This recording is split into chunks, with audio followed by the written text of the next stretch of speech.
Hello and welcome to another episode of Big League Dreaming, the podcast. I'm your host, Zach Gonzalez, joined by Zane, Ty, and our dad. And today we are doing a post-game recap of the May 15th game between Zane's Boston Red Sox and my Seattle Mariners. Hit him with the intro song, Ty. Oh yeah, I was big league dreaming. For as long as I live, always, I'm big league dreaming. I never got to bat in the major leagues. I'd have liked to have that chance, just once. To stare down a big league pitcher. Make him think you know something he doesn't. Chance to squint at a sky so blue that it hurts your eyes just to look at. To feel the tingle in your arm as you connect with the ball. To run the bases, stretch a double into a triple, and flop face first. Wrap your arms around the bag. That's my wish, Rick and Silla. All right, thank you again for tuning into the Big League Dreaming, the podcast, as we recap the ball game between the Seattle Mariners at the Boston Red Sox on May 15th, 2023. Going into the game, Mariners had a record of 20-20.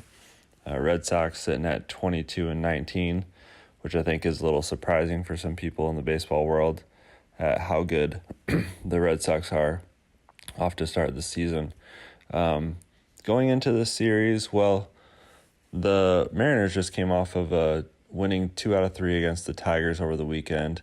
They're trying to go for the sweep on Sunday, couldn't get it done, lost a tough game. They're going into a 3-game series with the Red Sox. They have Thursday off, and then they're going into Atlanta to face one of the top teams in the whole National League. So they got to play some good baseball over this next week here to try and maintain that 500 record that they have so far. The good thing is the Mariners pitching staff, they have the best F-WAR in the whole major leagues, which is wins above replacement according to Fangraphs. They are number 1.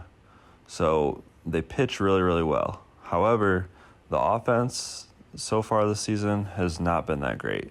Julio has struggled big time. Teoscar Hernandez has struggled. Thankfully, Jared Kelenic was crazy hot during the month of April. And now Ty France is starting to figure things out offensively. So things are starting to go in the right directions. Things are turning around. But I'm glad April's over. They can kind of put that behind them and hopefully get onto the right track here. On the other end of the spectrum, the Red Sox are hot. They have some guys that are just crushing the ball right now. They said before the game that they lead the Major League Baseball in average and runs scored for the month of May. However, they have allowed 57 home runs, which is the third most allowed in all of the majors. So going into this series, I like Seattle for this matchup because Seattle doesn't string a lot of hits together typically, but they do have home run power. So I was looking for, good pitching from Seattle and maybe some clutch home runs. Today's game featured George Kirby, who's arguably who's one of the Mariners' best starting pitchers, against Tanner Houck. Didn't really know much about Tanner Houck going into the game. He did look really, really good early on. He went through 4 innings, only gave up 1 hit, and he started on the left side of the rubber, on first base side of the rubber, and his stride was toward third base. So he was really throwing against his body. He kind of looked like Chris Sale a little bit. But then in the 5th and 6th innings, Mariners got to him. Cal Raleigh ended up having 2 home runs, and that led the Mariners to a 10-1 victory at Fenway. George Kirby looked awesome tonight. He ended up going 6 2/3, only 1 earned run, 6 strikeouts, and 1 walk. Good enough for his 8th consecutive quality start. Like you guys know, I could just gush about George Kirby all day long. I love his command. He never walks guys. I love his fastball ride at the top of the zone, and his off-speed pitches are nasty. They were saying before the game started that he has the second fewest walks in the first 32 career starts for a pitcher since 1901. only 25 walks. His strikeout to walk ratio is over 11, and that leads the American League. So not only is he not walking anyone, he's striking out a lot of guys as well. The way that teams can get to him is swinging in the counts early and really jumping on the fastball because he's such a strike thrower. But that command and control that he has, he's able to put guys away. He has a very controlled, repeatable delivery. So like, for example, the Mariners just brought up Bryce Miller, their number one pitching prospect. He's very high leverage. He's got his whole body into every pitch. He's falling off the mound toward the first base side. But he's throwing 97, 98, good ride. He spins it well at the top of the zone. Kirby, it's just an effortless 95, 96. Saw a lot of 97s out of him tonight, which is good to see. His velocity ticked up a little bit so far this year. But 15 hits tonight for the Mariners. Only the third time this year they've scored 9 runs or more. So a pretty uncharacteristic offensive game for Seattle tonight. Interested to see if they can kind of stay hot and keep this going into the rest of the week. They'll have Luis Castillo, their ace, starting tomorrow night at Fenway. So that's kind of from the Mariners side of it. The outlook on the game. Zane, I know you were at the game tonight. Probably not the most fun game to go to as a Red Sox fan, but I feel like just being in that ballpark, one of the most historic parks in all of Major Leagues, it's always a good time going to Fenway. So Zane, I'll pass it on to you. Give us your take on the game. Let us know if you're going to the game tomorrow, and maybe a couple of things you saw from the Red Sox perspective. Yeah, Zach, you're definitely right. That game was not the best game to go to, but anytime you can go to Fenway, it's a good time. It was awesome to be able to get out here, see the city of Boston, go to Fenway. Wish they could have pulled out a win, but we'll go again, tonight when the Mariners and the Red Sox play each other again. Tough night for the Red Sox. I mean, they're a team that, it's been surprising that, they're out to a good start, but their offense has really carried them the entire way. I said, I think in our preseason predictions, I was like, look, their pitching is going to struggle. It's going to be a mess, and it has been a mess for them all year.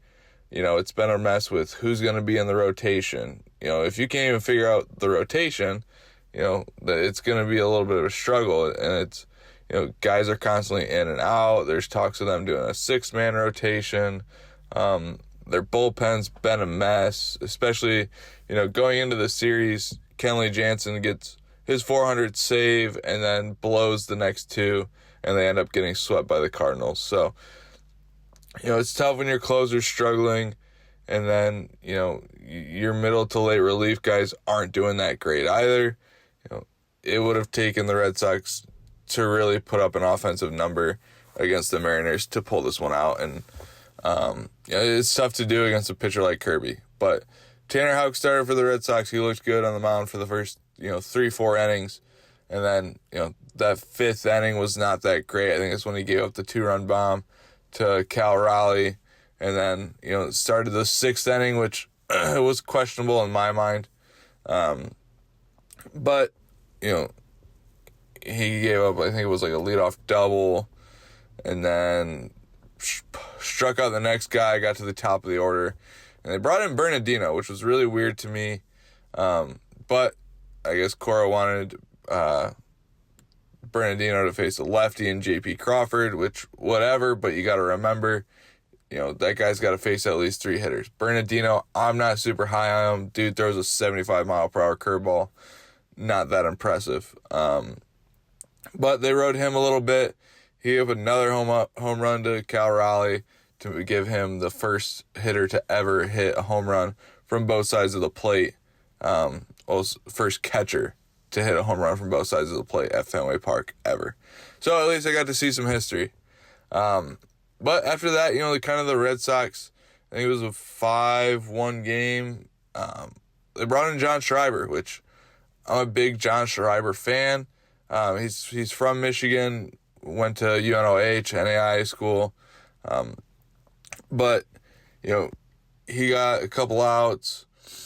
Or no, he only got one out. Was in a 2-2 count with the next guy, and the training staff came out and pulled him out of the game.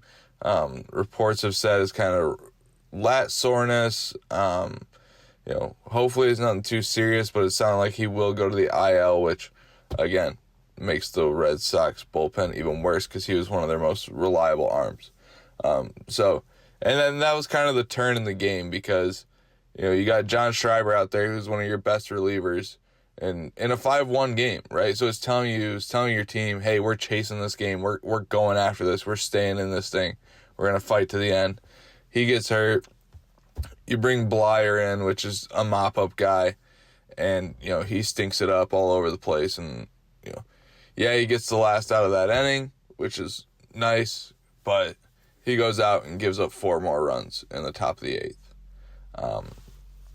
And that entire time they had nobody warming up. So it kind of told you that, like, hey, we're packing it in the 8th inning. Like, our offense isn't doing much. Verdugo just popped up with the bases loaded to end the inning. Like, our chances are slim. And after that 8th inning, I kind of knew, hey, they could bring in a position player here. Like, I looked at my wife, and in the bottom of the 8th, I said, hey, I wouldn't be surprised if they bring in a position player because they're down 8. It's 9-1 right now, and that's when you can bring a position player in. And it looks like they're not winning this game. So Pedro Reyes came on in the 9th, only limited him to 1 run, got Cal Raleigh out. Someone could. And then, he got a hit in the bottom of the 9th. So got to see some cool stuff. I mean, baseball is a weird game where, you're going to see something new every time you go to the ballpark, like, the first catcher hitting a home run from left-handed and right-handed, first time ever in Fenway history. You could go and see Pedro Reyes throw an inning, only go up 1 run, and then come in the bottom of the 9th and get a hit. And baseball is so great like that. So, we're going to go to the game tonight. We'll see how it goes. Like I said, the Red Sox are going to finish 4th, 5th place. I still hold true to that. I don't think their pitching is going to hold up. I think they're going to win. They're probably going to hover around that 500 mark, which if they do, great. If they don't, I wouldn't be surprised. If they finish 10 games above 500, I will be very impressed. But this Red Sox team, it just comes down to their pitching. Their pitching is not great. Bottom of the barrel in a lot of categories. So, but being in the ballpark was a great atmosphere, packed on a Monday night. This is what you expect in Boston, man. Just absolutely packed on a Monday night. But very interested to see what kind of what Ty and Dad have to say about the game, watching it on TV.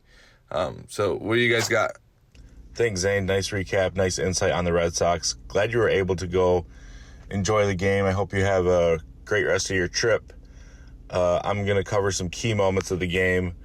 I guess the biggest one that we got to talk about is Cal Raleigh hitting the 2 home runs. I don't think that second home run's landed yet. That was a monster shot. And I saw a fun fact after he hit that second one. I was watching the game on the Mariners broadcast, and they brought up that he was the first catcher in history to hit 2 home runs from each side of the plate, left-handed, right-handed, in Fenway Park, in the history of Fenway Park. So I thought that was a pretty cool stat. Some other key moments, George Kirby looked great, like you said, Zach. He had 6 strikeouts.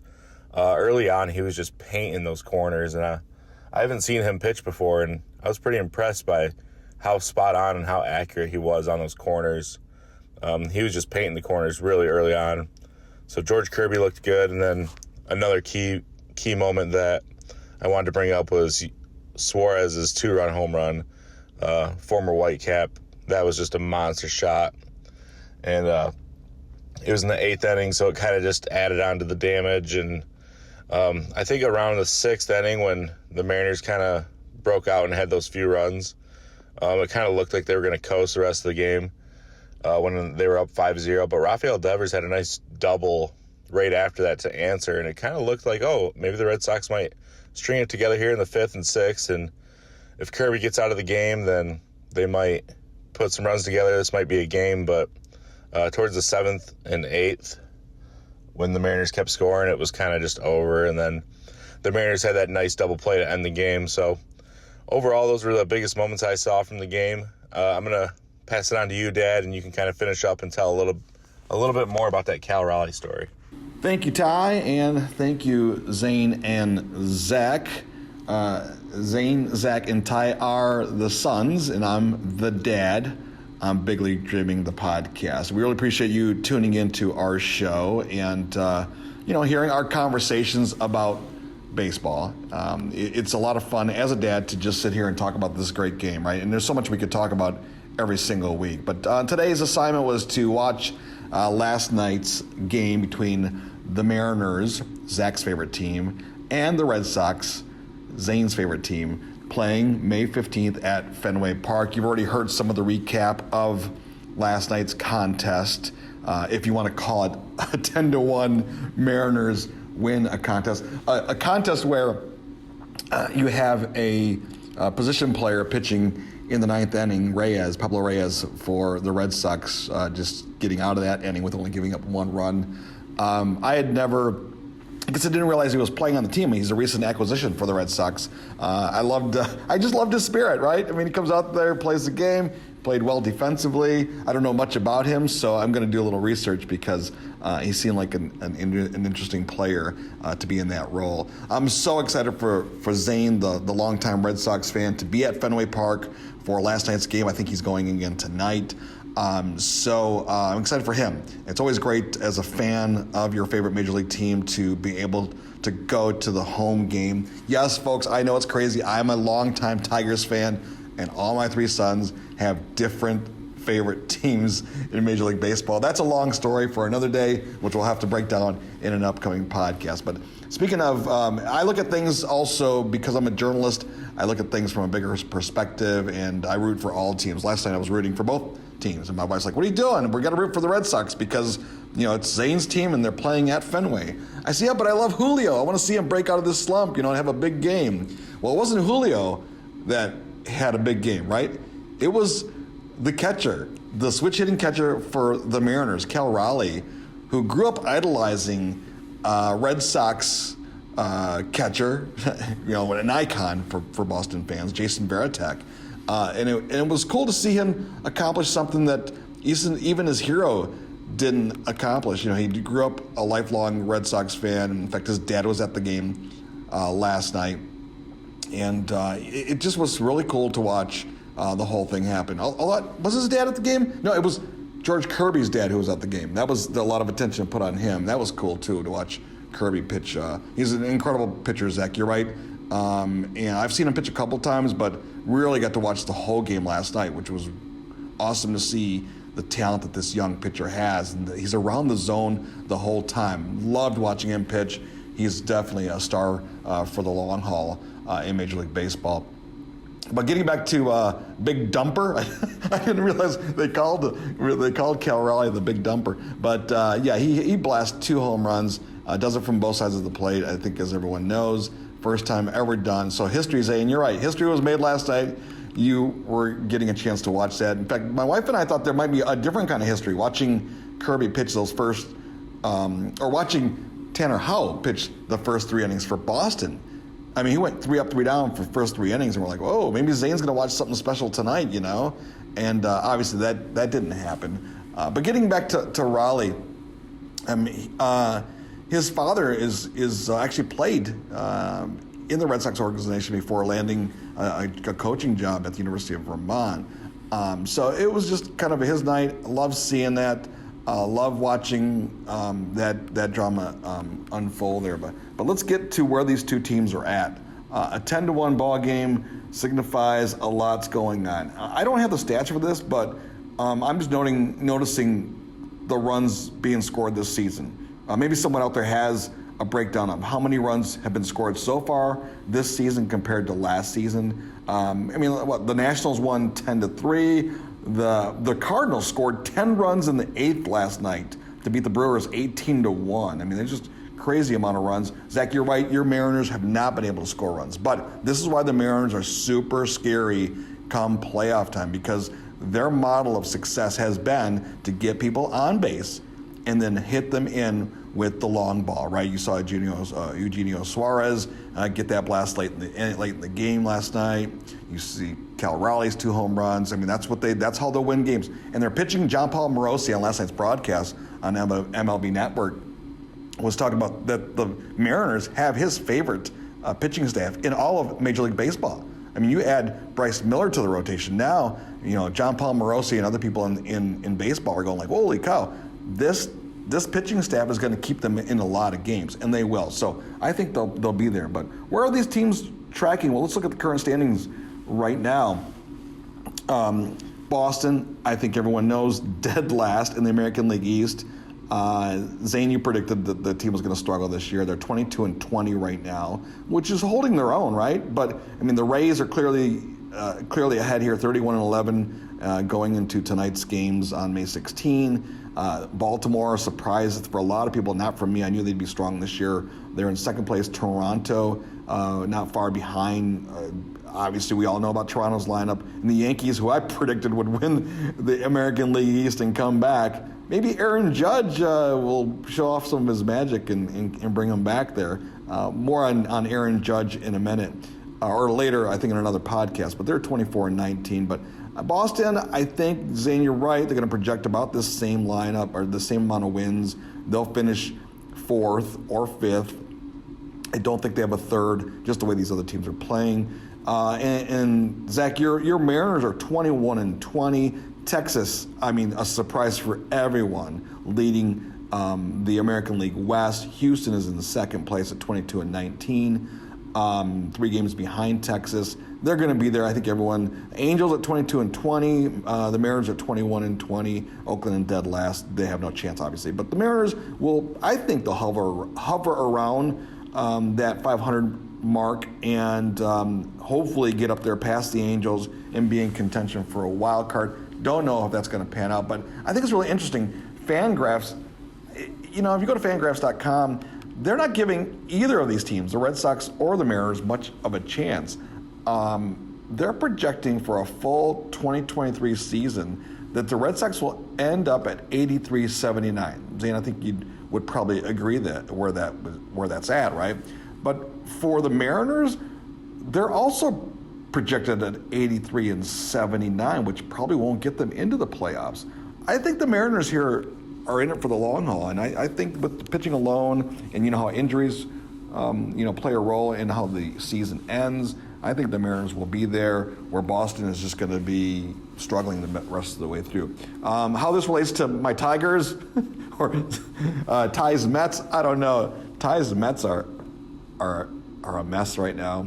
I mean, I don't know what's going to happen with the Mets. Tigers fans, I think we want to be where the Mariners are at right now.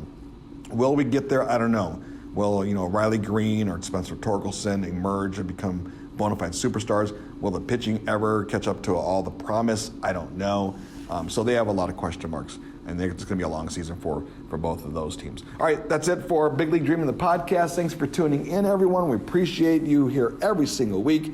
Ty, where can people get more information? Hey, it's Ty from Big League Dreaming Podcast. Be sure to give us a follow on Twitter at BLDpod. That is at BLDPOD. And we're also on TikTok now as well, so give us a follow at Big League Dreaming. We'd love to connect with you.